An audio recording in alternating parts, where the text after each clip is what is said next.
And speaking of control, Right. we were getting, out of the leads we were generating back then, we were getting 2, maybe 3 deals.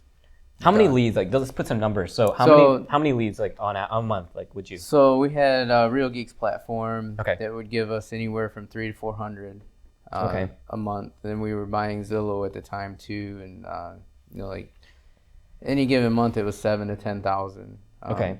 Depending on what we were spending with Zillow. Right. That was maybe 50 leads. Okay. 60 leads maybe. It's so expensive. Okay. Right. Yeah. Zillow's crazy Yeah. expensive.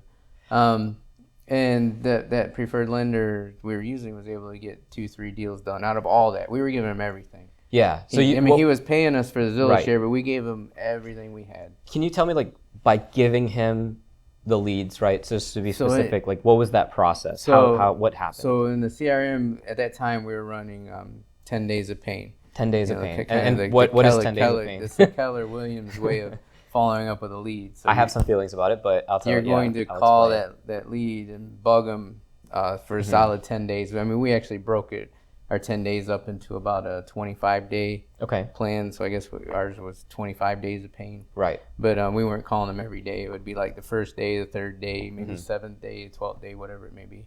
But the agent would call and call and call, text and email all through that 10 days of pain process. Right. And what we were able to pull out of that process with all the agents coming in here like a call center, the leads that we could pull out of there that would actually get on the phone and talk, we would send them all to the preferred lender. Yep. So it's already like it was maybe 2 to 3% already this funnel, right? So we're going from the highest level, and you pay full price for all of these things to fill that top end of the funnel. And this is how this business works. Like, you have to get people in the funnel from a marketing perspective, and then they whittle down, right? You're going to call. Some of them are fake. A lot of them are fake. Don't answer. Are being called by other people. And finally, you get to that segment of people, right, which already is small enough, right? 3% of the leads that you bought that were interested and ready to talk, and then you have to give them to the preferred lender. For the preferred lender, and it's now up to him, right, and to see if they're qualified. And he would say, no, this person's not enough income, not enough credit, not enough income. Okay, yeah, right. Just whatever it may be. Right. Like I said, we'd get 2-3 closings. And you know, like, why that happened, and like why it happens. And I'll just put a point to this. Going back to that original $2,000 a month that you guys get, right? It's not the loan officer, and we can go deep into the structures of how these businesses are formed and the differences in the channels, but it's not necessarily the loan officer that in a lot of these, your situation too, that is paying for the $2,000, okay? It's not necessarily out of his pocket, right? It's a budget that the retail corporate company, in this case, Bank of England, right, has set aside for business development and growth. But if the LO, like, it's not out of his pocket per se, so he's not feeling like I'm personally losing $2,000 a month, right? Right. So there's not like a feeling of loss. Again, if it's not your money or like that kind of thing that you don't feel like you're losing it, then it's not a big deal, right, for him. So he'll look through, like, if I get a list of 100 leads and that was the situation, I would try to, I guess, talk to the ones that should be like the easiest to get through, right? And, kind of look for those deals, because I'm doing this across a lot of different companies, and if bigger companies making enough money, if the Bank of England is making enough money, I don't need a whole lot of loans to be successful. But who loses from that, right? It's the team that sends the deals. Like, you had to pay for every lead, right? You had to do all of these things, and in the end of the day, you hand it off to them, and they're not incentivized to close every deal because it's going to be harder, right? That's a lot of work, especially with some of these borrowers that, there's a lot that goes into it sometimes, especially when you're looking at a wider picture of, okay, we've got to be outside of the box, credit repair, or getting them to a certain credit score, and then getting their incomes, like analyzing across the whole entire family, who would be available to join in this, and cleaning up the loan applications across the whole family, and finding out whose income helps, whose income doesn't, and balancing this out, getting it within guidelines, making sure there's no other red flags. It's too much work, right? Especially when you have like 15 different teams and you're not paying $2,000 per team.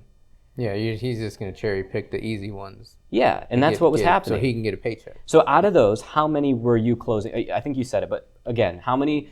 So 2 to 3.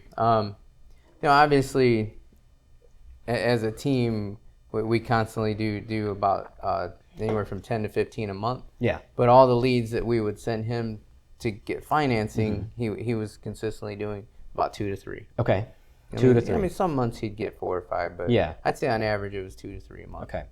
And so once we transitioned, right, we started doing it, and from the control aspect, you guys were able to put whatever effort you wanted to put in. Right. Once we were able to do the things you said about analyze, well, hey, let's put your mom on here and boost this up, and let's get grandma, grandpa, whoever let's get mom and dad. Let's find out. Once we were able to actually see the process and we could actually every part of it, yeah. Right, and we could actually work on it and say, well, hey, we can actually kind of because you have a good relationship, right? Yes. Like you have that client relationship, but the loan officer doesn't necessarily have. Right. They're a referral, but you've been showing homes for the last X amount of days, so they listen to you. We have a solid relationship. So we're able to kind of dig into the background a little bit and help them get this loan done. I think you're in a better position sometimes. Yeah, we instantly went that 2 to 3 number, the same amount of leads. We hadn't even turned the leads up yet, and we're still doing the 10 days of pain. We didn't implement the different technology that we were using down the road, but the 2 to 3 jumped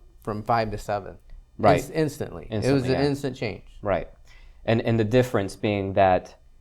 So, and again, whenever one of the things that I learned in my years of business so far, if you're changing something, and we always have to change to grow, but if we're changing something and using the scientific method outside of business, right? If you're testing something, a hypothesis or whatever, that I think this will do something for my business, or I think that something will improve my business, you have to be specific to change only one thing with the same set of criteria that you already have.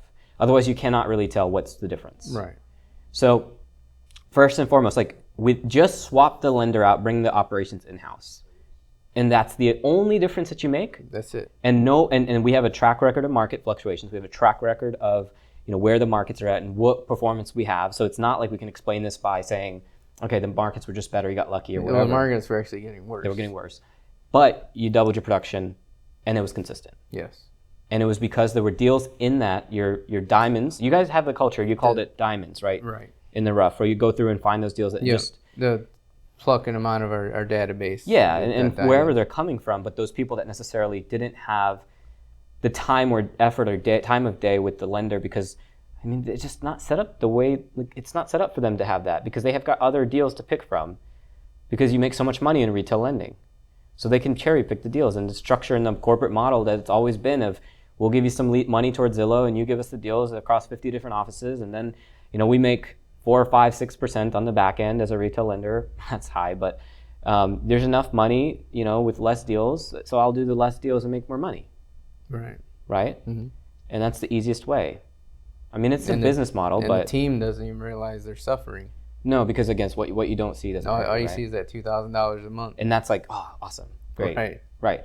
So that's where, I think from me, my perspective, because my background coming into both of it, right? Both sides.